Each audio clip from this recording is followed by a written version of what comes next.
Shalom Bapak Ibu Saudara-saudara dikasihi Tuhan. Senang kita bisa bersama-sama kembali masuk dalam hadirat Tuhan di hari yang ke-85 dari 365 hari intim dengan Tuhan. Berapa banyak dari Bapak Ibu Saudara hari ini rindu untuk menikmati kasih Bapa? Mari saya mengajak Bapak Ibu Saudara naikkan pujian ini dan naikkan syukur kita di hadapan Bapa. Sebab hanya Bapa yang paling mengerti setiap hidup kita. Setiap saudara yang merindukan Bapa, mengenal setiap hati kita. Mari memohon belas kasihan Tuhan hari ini, untuk Tuhan perkenankan setiap kami ya Bapa, melayakkan kami menghadap tahta-Mu. Hanya Engkau yang mengenal hidup kami ya, dan izinkan setiap kami mengenal pribadi-Mu ya Tuhan. Terima kasih Tuhan. Seperti rusa yang haus, rindu aliran sungai-Mu.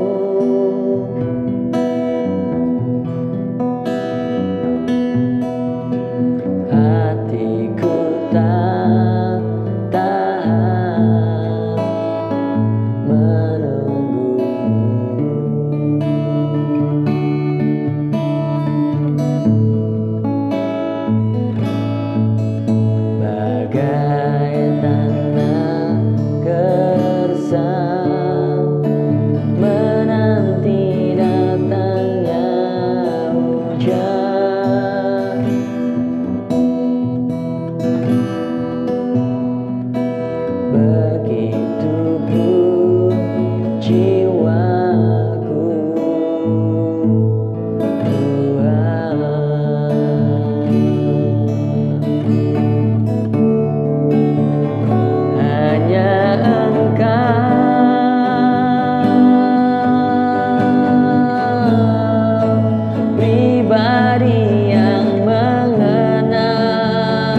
setiap keluh kesah kami, Engkau yang dengar, Engkau yang memperhatikan Tuhan.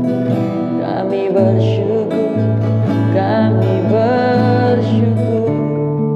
Haleluya, haleluya, haleluya, haleluya, haleluya.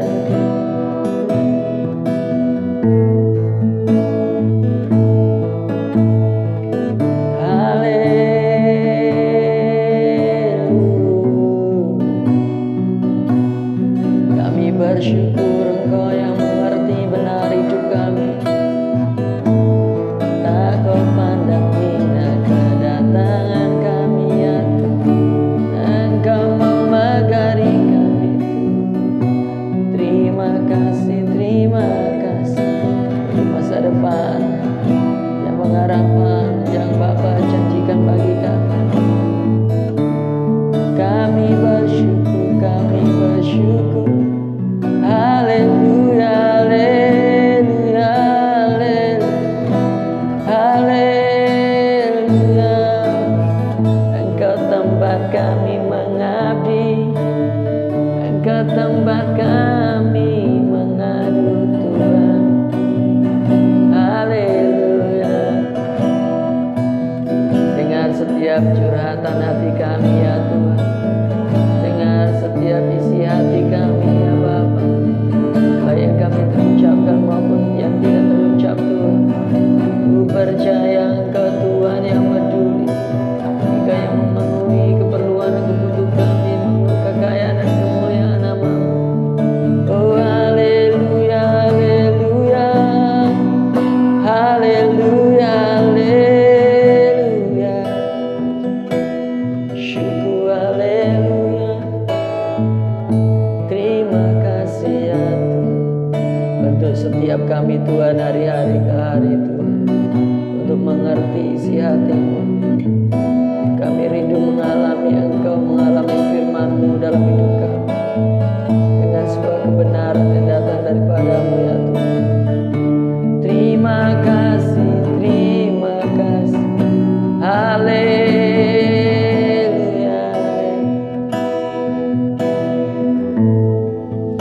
Tuhan terima kasih.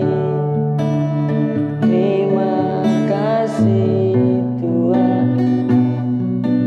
Haleluya, haleluya. Syukur, haleluya. Syukur, haleluya.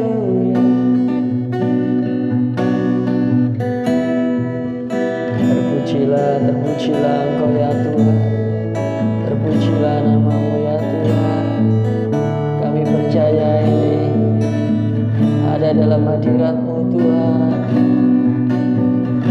Setiap persembahan, setiap pujian menyembah Kami, ya Roh Kudus, ya Roh. Haleluya, haleluya, haleluya, haleluya, haleluya.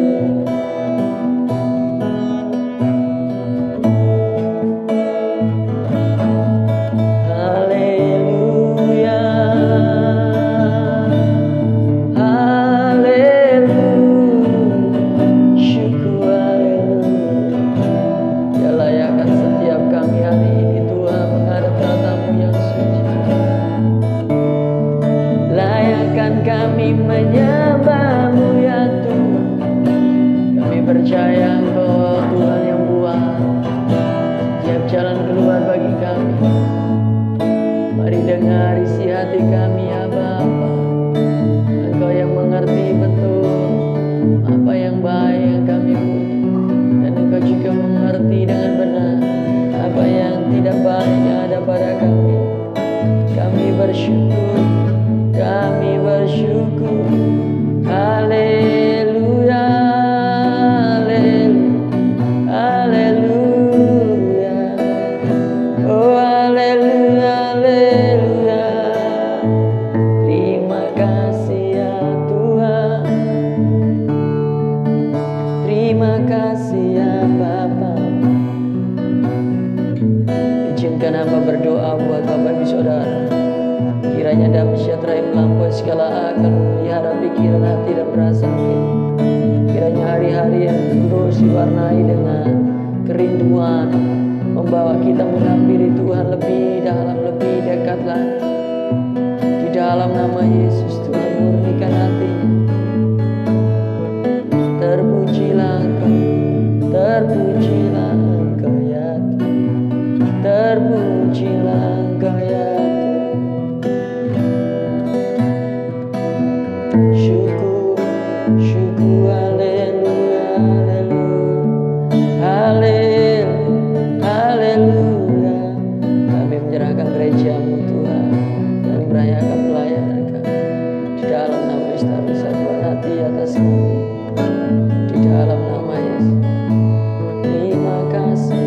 Terima kasih ya Tuhan. Haleluya, haleluya, haleluya. Saya berdoa di dalam nama Tuhan Yesus. Bapak Ibu memiliki setiap hati yang rindu untuk mendengarkan firman. Di dalam nama Yesus. Kiranya Petrus maka kiranya Pastor Philip yang akan memberkati setiap kita dengan setiap kebenaran firman-firman Tuhan. Kami berdoa, mari buka hati setiap kami ya Bapa. Taruh rema-Mu atas setiap kami Tuhan. Apapun yang akan disampaikan oleh hamba-Mu, itu boleh memberkati setiap kami Tuhan, membawa kami semakin hari semakin karib dengan Tuhan, semakin melekat dengan Engkau ya Bapa. Di dalam nama Yesus. Kami bakar setiap semak-semak duri yang akan menghambat firman-Mu, menghimpit firman-Mu di dalam nama Yesus. Batu-batu yang kering di dalam nama Yesus. Berkati umat-Mu, berkati umat-Mu untuk menikmati setiap kebenaran firman-Mu. Terima kasih Tuhan. Haleluya, haleluya, haleluya, haleluya. Taruh urapan ilahi atas hamba-Mu yang menyampaikan firman-Mu. Terima kasih Tuhan, terima kasih. Segala puji, hormat, syukur hanya bagi-Mu. Terimalah berkat dari setiap firman yang Bapak Ibu Saudara dengar hari ini. Haleluya, amin. Langsung ambil Alkitab dan catatan. Hari ini saya akan bagikan rahasia bagaimana kita bisa curhat dengan Tuhan. Selama ini kalau kita curahkan hati kita, kalau mau ngomong-ngomong konseling itu yang pertama kita cari siapa? Mungkin Anda punya teman. Tapi jadikan Yesus sahabatmu yang paling akrab. Hari ini saya akan bagikan rahasia ini. Kita buka di 1 Samuel pasal 1. Kita akan cover ayat 9 sampai 18, 1 Samuel pasal pertama. Cikal bakal kelahiran Nabi Samuel, ada cerita tentang Hana. Luar biasa indahnya. Di sini dibukakan rahasia keintiman dengan Tuhan juga ketika hati dirudung masalah. Ya. Catat dulu judulnya bagaimana curhat dengan Tuhan. Curhat itu apa sih? Curhat itu singkatan dari curah hati. Jadi itu sebenarnya bahasa slang sih. Mungkin kalau orang-orang Indonesia yang menyaksikan ini di luar negeri sudah lama nggak di tanah air dan nggak ngikuti bahasa-bahasa informal. Ya, artinya mencurahkan hati seseorang itu ada di Mazmur 62. Nggak usah dibuka. Nanti kita akan baca 1 Samuel pasal 1, 62 ayat 9 di Mazmur itu berkata begini. Percayalah kepadanya, hai umat, di setiap waktu.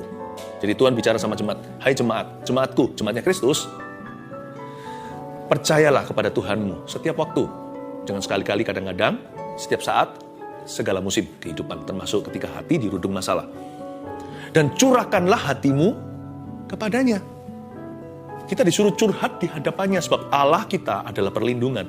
Jadi sebenarnya, mencurahkan hati sama Tuhan atau konseling pribadi sama Yesus, tanpa perantara, itu perintah.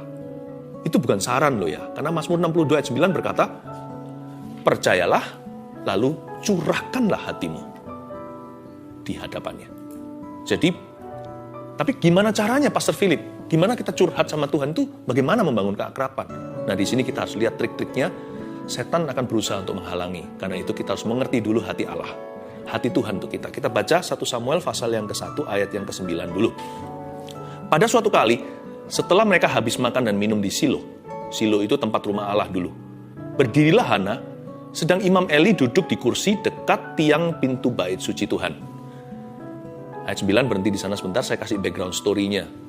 Ada seorang pria namanya Elkana, seorang Yahudi yang takut akan Tuhan, punya 2 istri, ya perjanjian lama. Di perjanjian lama namanya Hana dan Penina. Penina itu madunya. Jadi Hana itu istri pertama. Hana nggak punya anak sama sekali, Penina punya beberapa. Jadi itu mengenaskan. Istri sah malah nggak punya keturunan. Lalu worse still, yang lebih parah, lebih buruk lagi adalah si Penina suka bullying. Verbally bullying. Mungkin dia diam-diam cubit dari belakang, disindir, sarkastik sekali komentar-komentarnya. Lu nggak punya anak, gua punya beberapa. Gitu-gitulah menghina. Jadi makan hati buat si Hana. Sekalipun suaminya sangat cinta sama dia, si Elkana, tapi nggak bisa tergantikan rasa malunya. Apalagi di perjanjian lama, kalau wanita mandul tidak bisa punya keturunan, itu jadi cemoohan atau menjadi noda di masyarakat. Orang-orang mengira dia kena kutukan. Karena zaman dulu kan pikiran belum terbuka. Jadi mereka mengira pokoknya kalau satu orang itu nggak bisa punya putra, orang itu pasti dihukum Allah. Jadi Hana ini tersiksa batinnya. Nah, suatu hari setelah mereka makan dan minum di Silo, setelah memberi persembahan annually datang ke bait suci, datang maksudnya ke rumah Tuhan untuk mereka itu ke situ. Di situ Hana bakalan curhat sama Yang Maha Kuasa. Tapi yang ada di sana adalah Imam Eli duduk di kursi sih, karena dia gemuk sekali, dekat pintu bait suci Tuhan, dekat tiang. Yang jadi hamba Tuhan waktu itu, padahal mereka jahat, adalah kedua putra daripada Eli, FYI, for your information only. Ya, yang nantinya tentunya mereka dihukum Tuhan karena mereka main-main dengan api persembahan. Jadi kita lihat dulu konteksnya ya. Si Hana ini nowhere to go, no one to turn to, karena zaman itu kegelapan. Bayangin yang jadi penjaga bait suci, jadi imamnya aja korupsi. Jadi waktu itu nggak ada orang benar seolah-olah. Jadi Hana ini nggak punya siapa-siapa kecuali Tuhan yang bisa mendengar keluh kesahnya. Ayat 10. Dan dengan hati pedih ia berdoa kepada Tuhan sambil menangis terseduh-seduh. Kasihan. Berhenti di ayat 10 dulu. Dia ini victim sebenarnya, dia ini korban bullying dan juga korban kehidupan seolah-olah aku salah apa kok tidak dapat keturunan. Si Hana ini seorang pendoa. Ya, pendoa syafaat. Dia dikenal hari ini di kalangan gereja Tuhan sebagai seorang yang doanya dikabulkan. Tapi kita lihat gimana dia curhat. Dia sih nggak melihat dirinya sebagai pendoa syafaat. Dia hanya punya masalah, hatinya dirudung problema. Dia hatinya pedih, di ayat 10 dikatakan di sini. Sampai dia menangis terseduh-seduh, bukan nangisnya itu menetes air mata. Itu semua air wajah. Menangis terseduh-seduh itu menangis keras, itu sampai sesegukan, sampai tidak benar. Kadang-kadang mungkin dia tersendat, kena air matanya sendiri. Dia bahkan tidak bisa menaruh dalam kata-kata, tidak bisa tahan emosi. Seperti air bah dalam jiwa. Dengan hati pedih ia berdoa kepada Tuhan. Tapi kuncinya di sini di ayat 10 baca sekali lagi. Dan dengan hati pedih. Oke lah, setiap kita pasti punya kepedihan. Nah ini kuncinya. Ia berdoa kepada Tuhan. Waktu Anda pedih, Anda lakukan apa yang Anda lakukan? Waktu kita menangis terseduh-seduh karena nasib ini menekan, apa yang kita lakukan? Ini kuncinya Hana. Dan dengan hati pedih, nggak berhenti di sini. Ia, Hana, berdoa kepada Tuhan. Catat nomor 1. Bagaimana curhat dengan Tuhan? 1, pastikan dulu bahwa Tuhan adalah alamat yang tepat untuk curhat. Pastikan bahwa Tuhanlah destinasi curahan hatimu. Nah, problem itu biasanya terjadi ketika Tuhan Yesus bukanlah pribadi pertama yang Anda curahkan jiwa Anda atau Anda bawa keluh kesah. Nah, disitulah komplikasi terjadi biasanya. Ketika Anda bawa sakit hati ke manusia, rasa nggak terima, orang yang nggak salah pun terkamirkan. Ingatlah bahwa Tuhanlah alamat untuk curhat, bukan manusia. Manusia itu kedua, ketiga, tapi Tuhan selalu nomor 1. Selalu yang dituju adalah Tuhan dulu. Tuhan yang pertama dan Tuhan yang utama. Bisa jadi Tuhan pakai seseorang. Di Alkitab ada banyak cerita gimana Tuhan memakai sesama. Tapi selalu Tuhan memakai mereka atau Tuhan melalui orang-orang ini. Karena kalau kita sekarang sadar bahwa Tuhanlah sumbernya dengan S huruf besar, hendaknya ketika hati dirudung masalah, ketika hati pedih, menangis terseduh-seduh lagi, alamat ke-1 yang dituju adalah Tuhan Yesus dulu. Yang pertama dan yang utama. Yang lainnya hanyalah tambahan atau bahkan bonus dari Tuhan. Jadi bangun keakraban. Tapi Pastor Philip, saya itu kepingin, tapi hati tertuduh. Tuhan mau nggak ya? Itu tuduhan setan terhadap Tuhan di dalam hatimu. Tuhanmu nggak mau. Bagaimana dengan Mazmur 62? Bukankah itu perintah Allah di ayat 9 tadi yang saya sempat quote, atau yang sempat saya bacakan kepada Anda? Curahkanlah hatimu di hadapan Allah. Percayalah Dia setiap waktu, hai umat. Tuhan mau dengar keluh kesahmu. Tapi seringkali kita nggak jadi datang. Karena sebelum kita tiba, dihalangi oleh setan yang licik sekali membisikkan, Tuhan nggak akan terima kamu. Kamu nggak layak. Tuhan mana mau tahu, kamu kurang iman, dituding-tuding segala. Setan kan pemfitnah. Setan kan pendakwah orang-orang kudus di dunia ini. Si ular beludak itu. He will do all he can. Dia akan lakukan apa saja yang dia bisa untuk memastikan Anda nggak sampai mengetuk pintu sorga ketika dirudung masalah. Atau paling tidak, dia akan menahan kakimu supaya jangan immediately, supaya jangan terburu-buru ke situ. Supaya jangan sampai tempat pertama yang Anda tuju adalah Yesus dulu. Supaya dia bisa mencuri kan, membunuh, membinasakan. Mencuri itu nama artinya mengambil kesempatan dalam kesempitan. Membunuh kalau Anda berlama-lama, membinasakan kalau Anda sudah stuck di sana. Orang kalau semakin lama dalam masalah, dia nggak cari Yesus. Pertama dicuri sesuatu sama setan, kalau nggak immediately atau langsung mencari Tuhan. Kalau setelah lewat berapa hari, mulai dibunuh, ada sesuatu yang mati dalam dirinya, atau dia mulai bunuh kanan kiri. Kalau dia bawa keluh kesah pedih hatinya bukan pada Tuhan, Anda akan seperti duri di tengah-tengah family. Lalu kalau Anda stuck di sana, terus nggak cari Tuhan, dan memang selama lamanya, padahal Tuhan sudah menunggu di sana, Anda berlamban-lamban atau berlambat-lambat ke situ, maka dia bahkan bisa membinasakan sesuatu. Bisa fatal akibatnya. Itulah sebabnya Tuhan itu pertolongan pertama dan Tuhan itu pertolongan utama. Iblis akan melakukan segala perkara, mendatangkan segala perkara, melakukan segala sesuatu untuk menghalangi Anda ke situ. Sebab dia tahu, kalau sampai Anda ke sana, sampai ke Yesus, itulah pertolonganmu. Karena dia tahu, sama sekali tahu, dia sangat jelas sekali mengerti. Kalau sampai Anda menyerahkan permasalahan hidup Anda ke dalam tangan Tuhan, tamatlah riwayatnya. Maksudnya, habislah setan. Mungkin Anda nggak langsung dapatkan yang Anda mau atau dijawab doanya detik ini. Tapi siapa yang jatuh ke tangan Tuhan akan dibangun oleh Roh Kudus. Dia mengerti itu. Dan dia takut kalau Anda dan Tuhan bersatu dalam permasalahan. Atau dalam kehidupan tentunya. Jadi, pastikan yang pertama, Tuhan adalah alamat yang tepat untuk curhat. Kita lihat ayat 11 sekarang, kita baca. Kemudian, next maksudnya, bernasarlah Hana, katanya, Tuhan semesta alam, jika sungguh-sungguh engkau memperhatikan sengsara hambamu ini, dan mengingat kepadaku, dan tidak melupakan hambamu ini, tetapi memberikan kepada hambamu ini seorang anak laki-laki, spesifik sekali, maka aku akan memberikan kepada Tuhan, aku akan memberikan dia kepada Tuhan untuk seumur hidupnya, dan pisau cukur tidak akan menyentuh kepalanya. Tunggu sebentar. Memang ini doanya spesifik. Padahal kalau orang lagi hatinya pedih itu kan susah untuk berpikiran objektif. Jadi saya tahu bahwa untuk dia bisa berdoa begini butuh konsentrasi yang tinggi. Tinggi nggak cukup, super tinggi. Jadi dia harus fokus. Doa itu nggak boleh asal-asalan, nggak boleh setengah-setengah. Tapi yang membuat saya lebih kagum dengan doa Hana atau tekad hatinya adalah seperti yang saya katakan tadi kan. Kalau dia ini menangisnya terseduh-seduh itu berarti kan emosinya sudah lepas seperti air bah. Udah gak terkendali rasanya, hati ini gak bisa lagi ditahan. Dan untuk dia bisa, pernah gak Anda menangis dengan hebat, Anda mau ngomong sesuatu susah kan? Kok dia bisa selesaikan kalimat? Berarti orang ini betul-betul berusaha untuk menata kata-katanya waktu dia berdoa. Sekalipun perasaannya gak keruan, dia pastikan akal budinya tetap tertuju pada Kristus.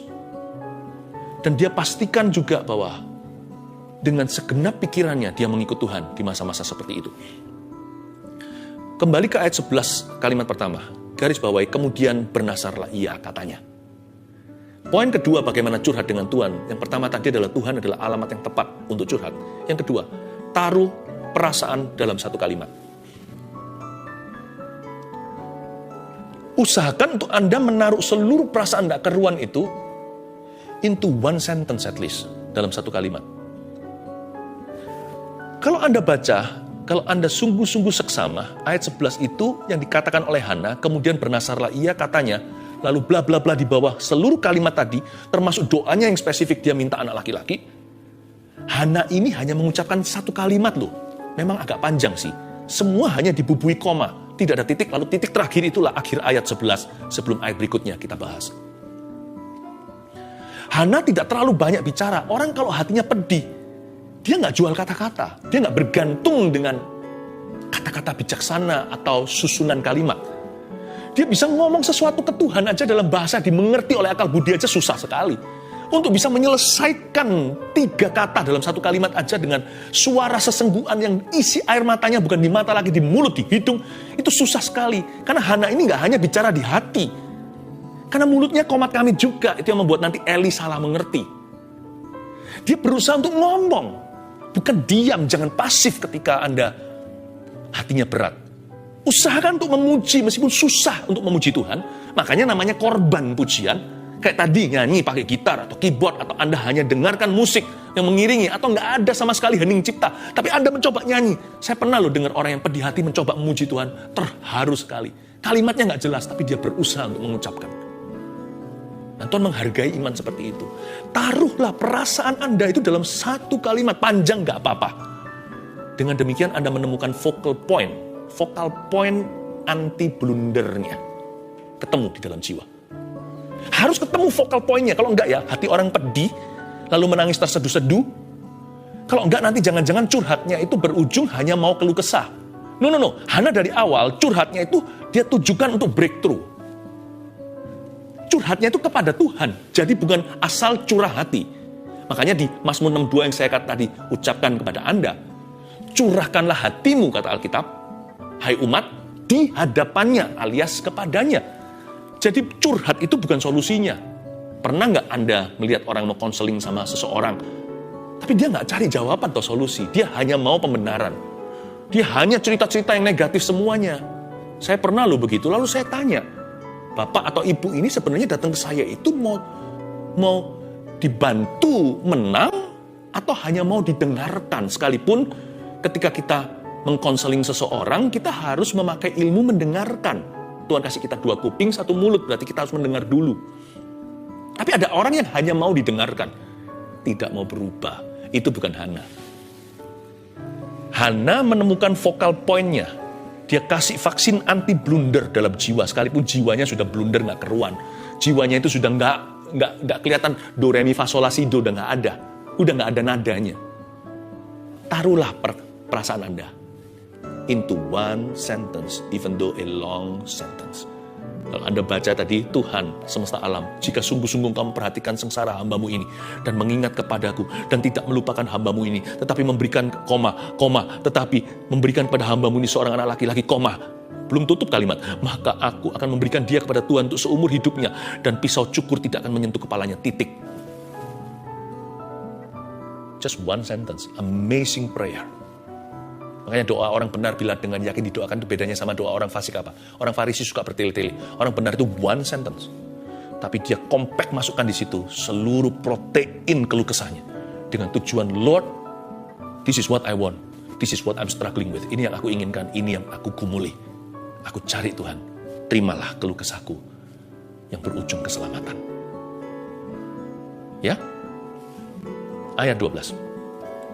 Ketika perempuan itu terus-menerus berdoa di hadapan Tuhan, maka Eli mengamat-amati mulut perempuan itu. Eli ini lucu.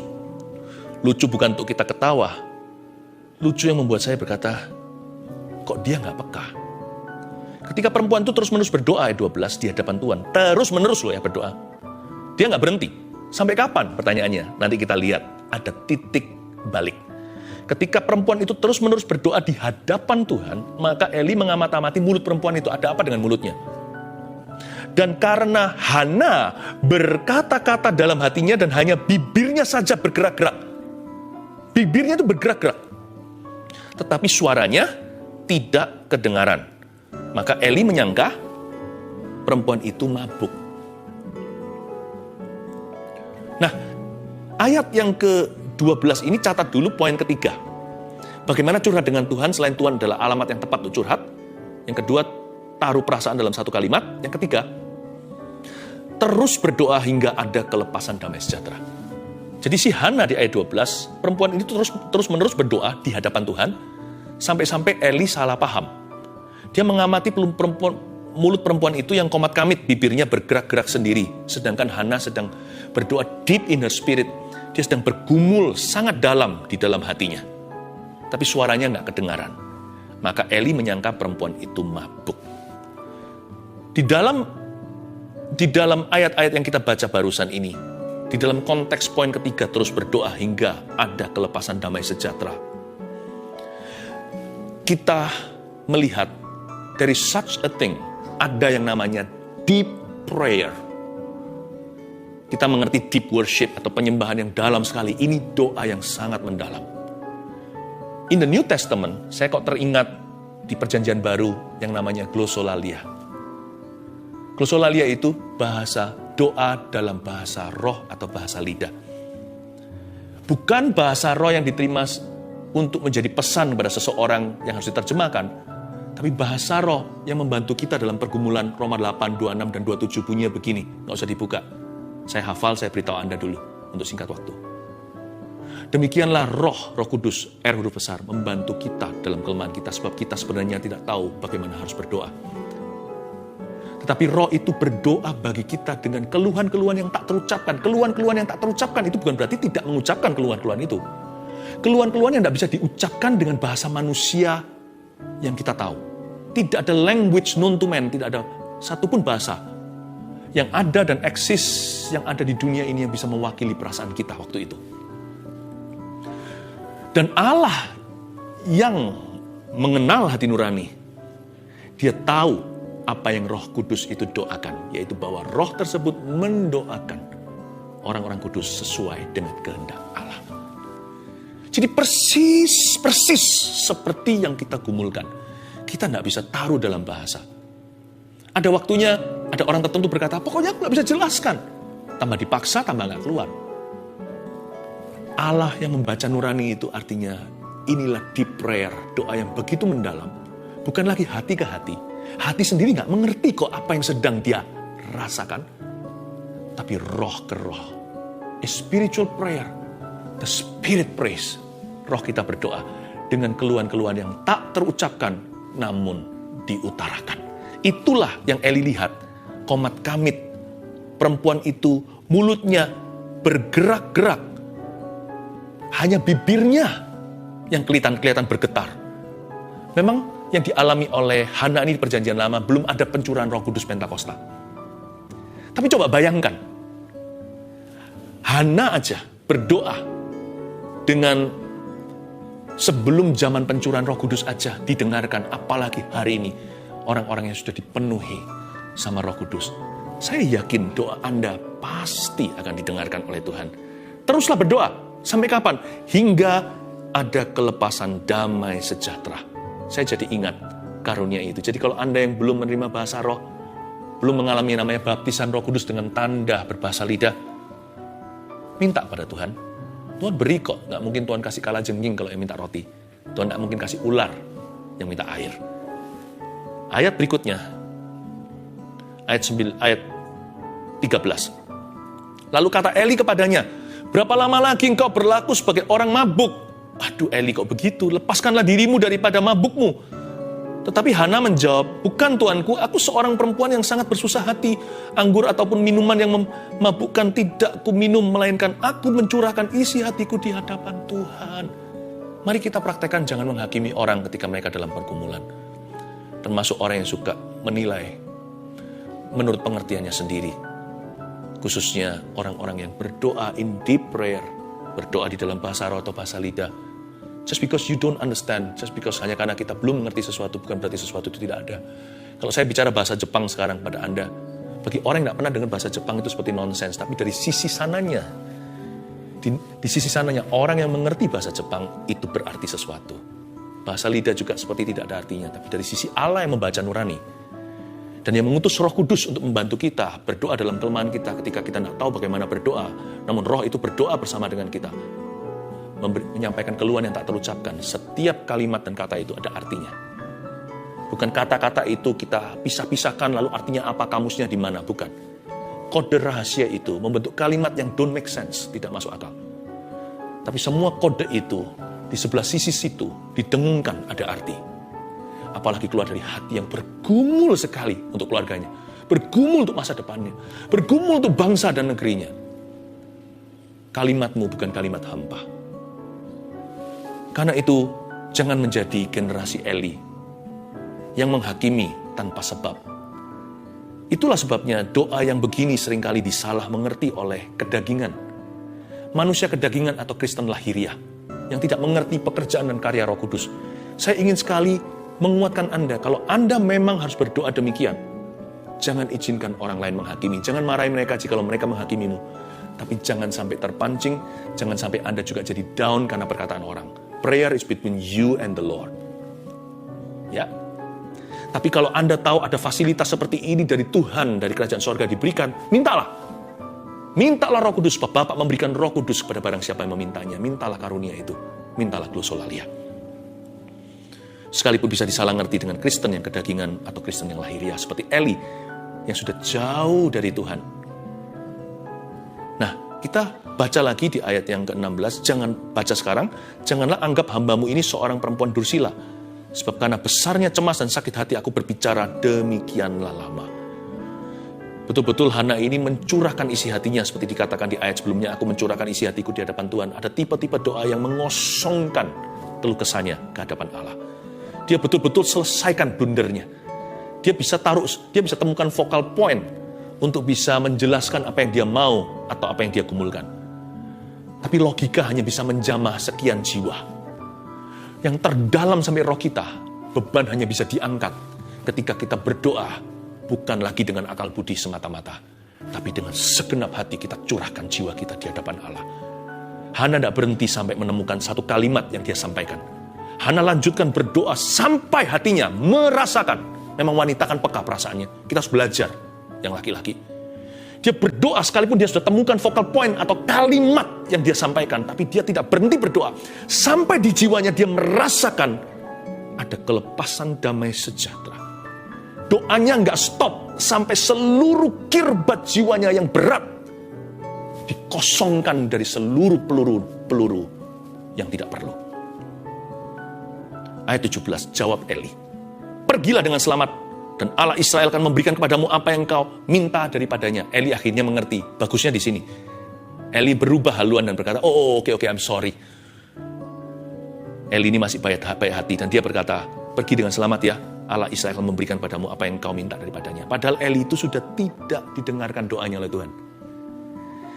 Apa artinya kelepasan damai sejahtera?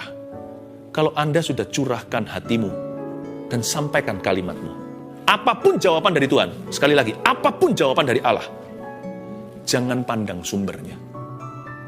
Mau keluar dari manusia yang sudah tidak dikenan sama Tuhan, mau keluar dari kejadian yang serba kebetulan, mau keluar dari ayat tanpa suara audible apa, kan kita inginnya dinubuatkan. Kita baca firman, tiba-tiba dapat yang itu. Bukan berarti kita buka sembarangan, sekalipun kalau kita sistematis membacanya, hari itu kebetulan di pasal demikian.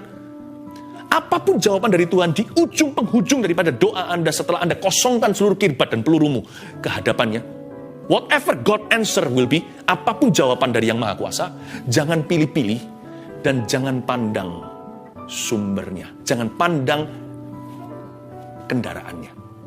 Siapapun yang membawakan jawaban ke pintu Anda, keledai daripada Bileam pun jadi kalau perlu keluar dari mulut babi, mutiara tetap mutiara dari sorga. Jangan pilih-pilih harus hamba Tuhan tertentu. Jangan pilih-pilih harus kejadian begini. Jangan pilih-pilih harus dengan karunia khusus dari Roh Kudus. Kalau tidak nubuatan, aku tidak bergeming dan tidak percaya itu kalau dari Tuhan. Buktinya, Hana langsung damai sejahtera ketika Eli berkata, go home, my daughter, pulanglah. Hai perempuan, doamu akan dijawab Tuhan. Lalu dia ketawa, saya buktikan di ayat berikutnya. Sesudah itu berkatalah perempuan itu, biarlah hambamu ini mendapat belas kasihan daripadamu. Masa Hana tidak pernah dengar apa yang dilakukan oleh anak-anak Eli di bait suci, yang sekarang jadi pendeta-pendeta di situ? Tahu dia, itu sudah menjadi news di Israel. Keluarga Eli ini berantakan waktu itu. Tapi ketika Eli mengucapkan itu, orang kalau desperado, orang kalau putus asa, dia nggak pilih-pilih jawaban. Apapun yang Tuhan sampaikan, dia makan. Dia nggak akan lihat khotbah bagus, khotbah enggak, lihat pembicara. Apapun firman Allah, dia telan. Jadi meskipun dia tahu keluarga Eli seperti apa, ketika Eli berkata, pulanglah, Allah Israel akan mengingatmu. Langsung dia pulang, happy ya. Ayat 18 terakhir, sesudah itu berkatalah perempuan itu, biarlah hambamu ini mendapat belas kasihan daripadamu. Lalu, keluarlah perempuan itu, ia mau makan dan mukanya tidak muram lagi. Belum dapat anak loh ya. Nanti ayat-ayat berikutnya baru dia dapat Nabi Samuel yang mengurapi Raja Saul dan Raja Daud. Ini cikal bakal Samuel, Hana mamanya Nabi itu. Lalu keluarlah perempuan itu, setelah dia menangis mulut komat kamit begitu, dia keluar dari bait suci, dari rumah Tuhan hari itu di Silo, berdamai dengan dirinya sendiri. Dia berdamai dengan situasi hanya karena dapat jawaban dari Tuhan. Dan jawabannya pun tidak sensasional. Suatu kalimat biasa keluar dari mulut seorang imam. Meskipun imam itu sendiri mungkin tidak qualified. Dia berdamai dengan dirinya, berdamai dengan situasinya, dan berakhir keluar dari pergumulannya, beriman kepada Tuhannya. Ujung daripada curhatmu haruslah pada iman dan damai sejahtera. Ujung curhat sama Tuhan itu tidak berhenti pada curah hati, tapi berujung terima karunia dan buah. Tahu nggak 9 karunia Roh Kudus dan 9 buah Roh Kudus itu? Kalau Anda gabungkan 1 dengan 1, 2 dengan 2, iman karunia tersebut, saudara kembar di sisi buah adalah damai sejahtera. Setiap curhat dengan Tuhan selalu berakhir menerima buah dan karunia. Selalu diakhiri dengan tanda seru ini, yaitu iman kepada Tuhan dan damai sejahtera di hati. Jangan berhenti sampai curah hati. Berhenti sampai beriman kepada Tuhan. Dia keluar dari kamar, dari Silo itu, berseri-seri, mau makan, mukanya tidak muram lagi. Tak lama kemudian, janji Tuhan digenapi. Suara bayi, lahirlah Samuel. 1, 2, 3, dengan ini saya selesai bagaimana curhat dengan Tuhan. 1, Tuhan adalah alamat yang tepat untuk curhat. 2, taruh perkataan dalam 1 kalimat.